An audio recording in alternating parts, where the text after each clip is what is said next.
10 question के क्रम को आगे बढ़ाते हुए एक और अच्छा क्वेश्चन जो मैं आपके सामने लेके आया हूँ, ये लास्ट ईयर 2024 में पूछा गया था एमपी बोर्ड में। आप देखिएगा, लिखा है a toy is in the form of a cone of diameter 3.5 centimeter mounted on a hemisphere of same radius. The total height of the toy is 15.5 centimeter. Find the total surface area of the toy. मैंने rough diagram बनाने का प्रयास किया जिससे question आपको और अच्छे तरीके से समझ में आए। ये खिलौना है ना, नीचे जो है ये हेमीस्फीयर है, ऊपर की साइड कॉनिकल है ना, ऐसा लुढ़क पुढ़क वाला। अब समझिएगा मेरी बात को, इसकी जो हाइट है ना, टोटल हाइट वो है 15.5 सेंटीमीटर।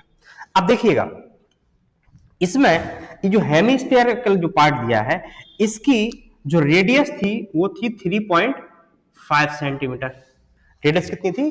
3.5 सेंटीमीटर। इसका मतलब इसकी हाइट भी कितनी हो गई हेमीस्फेरिकल पार्ट की? 3.5 सेंटीमीटर। अब कॉनिकल की यदि हाइट निकालेंगे तो टोटल हाइट में से 15.5 में से 3.5 को मैं सब्ट्रैक्ट करूंगा तो मेरे पास कितना आएगा?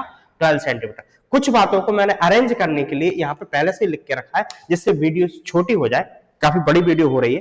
देखिएगा जरा, लिखा है गिवन डेट मतलब जो क्वेश्चन में दिया हुआ उन बातों को लिखा है मैंने यहाँ पे। आप देखिए क्वेश्चन जब मैच करेंगे, रेडियस ऑफ कॉन तो r is equal to 3.5 centimetre and radius of hemisphere, देखिए दोनों का एक ही है यहाँ पे। देखिए सर्कल ये एक ही बन रहा है ना, चाहे वो कॉन के लिए ले लो चाहे हेमीस्फीयर के लिए देखो, वो दोनों का r एक ही आ रहा है। अब मैंने यहाँ पे देखो इसको थोड़ा सा चेंज करके लिखा है, ये ऐसा क्यों करा है आपको 2 मिनट बाद आपको समझ में आने वाला है। देखिए यहाँ पे लिखा है total height of the toy, आप देख रहे हैं यहाँ पे मैंने लिखा था total height of the toy 15.5 centimetre, capital S से नोट करा मैंने क्योंकि टोटल हाइट यहाँ पे ले रहा है। Then the height of cone h is equal to total में से 15.5 में से 3.5 को सब्ट्रैक्ट किया तो 12 centimetre. Slant height of cone जो मैं यहाँ पे करा था ना, मैं बोल रहा था आप समझ में आएगा आपको, मैंने क्या करा है आप समझिए मेरी बात को। तो L इज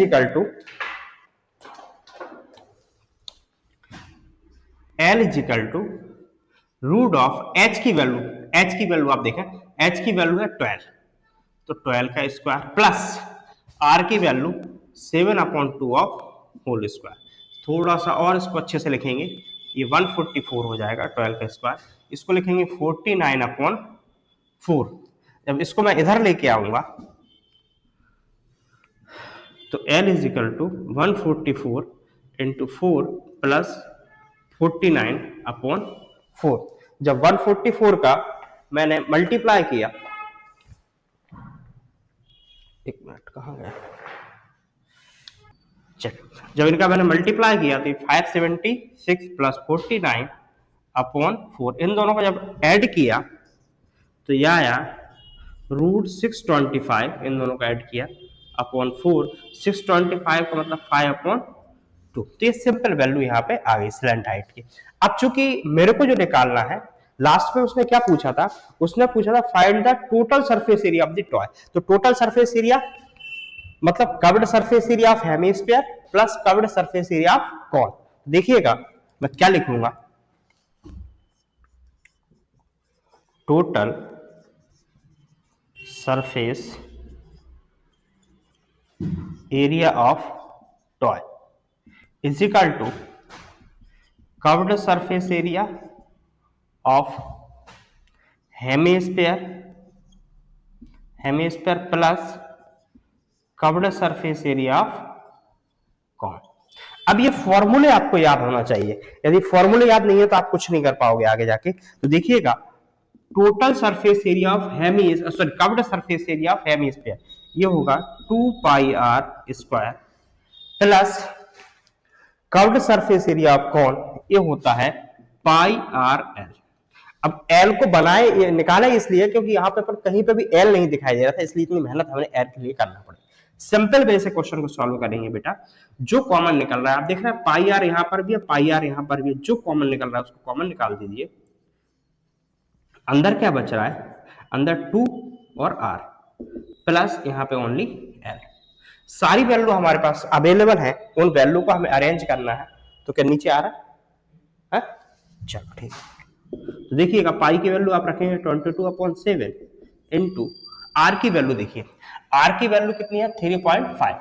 आप जो चाहे लिख दो, कोई दिक्कत नहीं, 7/2 भी रख सकते हो और वो भी रख सकते हो, जो आपको रखना है। यहाँ पे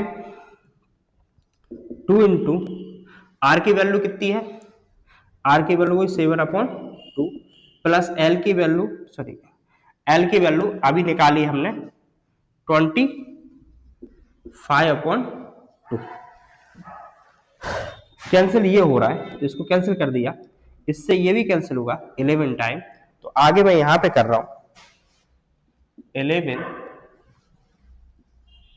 इंटू, अब देखिए यहाँ पे डिनोमिनेटर इक्वल है तो घबराने की बिल्कुल जरूरत नहीं है, यहाँ पे एलसीएम 2 आ जाएगा, 2 मेरा एलसीएम आ गया, इसका यहाँ मल्टीप्लाई हुआ 14 प्लस 25। तो इन दोनों को मैं ऐड करूंगा और जो भी मेरा आंसर आएगा वो कुछ इस टाइप से रहेगा, 11 इंटू कितना हो जाएगा 39 देखिएगा, इससे जब हमने इसको कैंसिल किया 2 1 जा 2 कैरी ऑन 1 तो 18, 2 9 जा 18.5 तो ये आ गया 11 इंटू 19.5, यह आ जाएगा 214.5 और सेंटीमीटर स्क्वायर। ये आपके क्वेश्चन का आंसर होगा। देखिए इंपॉर्टेंट क्वेश्चन के टाइप में एक और क्वेश्चन है, a hemispherical displacement is cut out from one face of a cubical wooden block.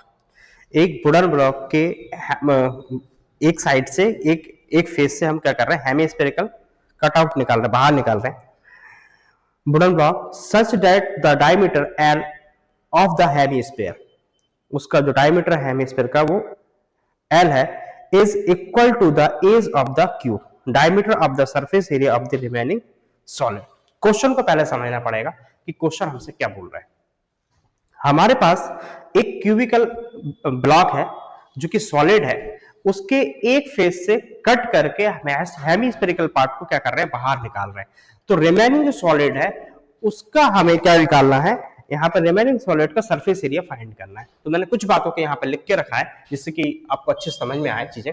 Given that side of Q, है ना, साइड ऑफ क्यू और डायमीटर ऑफ हेमीस्फीयर एक ही बात है ना, क्योंकि एक साइड जितना भी है, सपोज लाइक दैट ये हालांकि क्यूबॉइड है लेकिन इसका इतना भाग है, अपन ले ले तो ये पूरा जो भाग है इतना, इससे वुडन बॉक्स का हेमीस्फेरिकल पार्ट बाहर निकाल रहे हैं। तो क्या ही हम करेंगे, तो देखिए रेडियस ऑफ हेमीस्फीयर, तो रेडियस ऑफ हेमीस्फीयर जो कि डायमीटर एल था तो उसका हाफ हो गया L/2। Now required surface area of the remaining solid, तो total surface area of cube का टोटल सरफेस एरिया। अब यहाँ पे फॉर्मूले बहुत काम के हैं, यदि फॉर्मूले याद नहीं है तो फिर दिक्कत होगी आपको। तो total surface area of cube तो ये होगा 6L², एक्चुअली 6A², लेकिन यहाँ पे यूनिट L दिया है इसलिए L plus curved surface area of hemisphere तो ये होता है 2 पाई, क्या लिखा है 2 पाई। अब चूंकि L ऐसे R है तो यहाँ पे R लिख सकते हो, लेकिन बाद में आपको वैल्यू ये डालना पड़ेगी, माइनस एरिया ऑफ बेस, तो बेस में चूंकि सर्कुलर जैसा सॉरी रहेगा, सर्कल रहेगा तो यहाँ पे आएगा πr²। ये थोड़ा मैं और सरल बनाने के लिए आपके लिए कर रहा हूं 6L²। अब आप देख रहे हैं इसमें ये बिल्कुल जस्ट हाफ है तो इसको बाहर निकाल दीजिए, तो यहाँ पे 2πr² में से एक πr² जाएगा तो ओनली बचेगा πr²। अब जो वैल्यू है उसको लिख दीजिए, ये तो एज इट इज, पाई भी एज इट इज, यहाँ पे लिखा है r। अब r की वैल्यू हमारे पास है तो r की वैल्यू है L/2 ऑफ होल स्क्वायर। अब इसको सिंपल मेथड से आप सॉल्व करिएगा तो ये हो जाएगा पाई L²/4। तो आप देख रहे हैं दोनों में ही L² बाहर निकल सकता है तो बिल्कुल निकाल दीजिए, L² बाहर निकल गया, अंदर क्या बचा 6 plus pi into 1/4।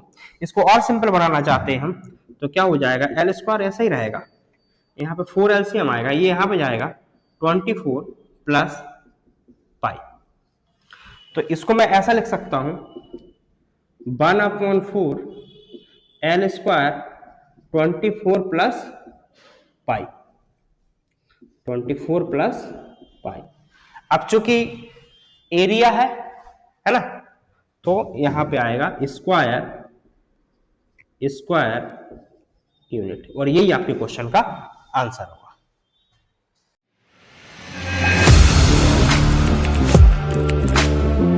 Audio Jungle.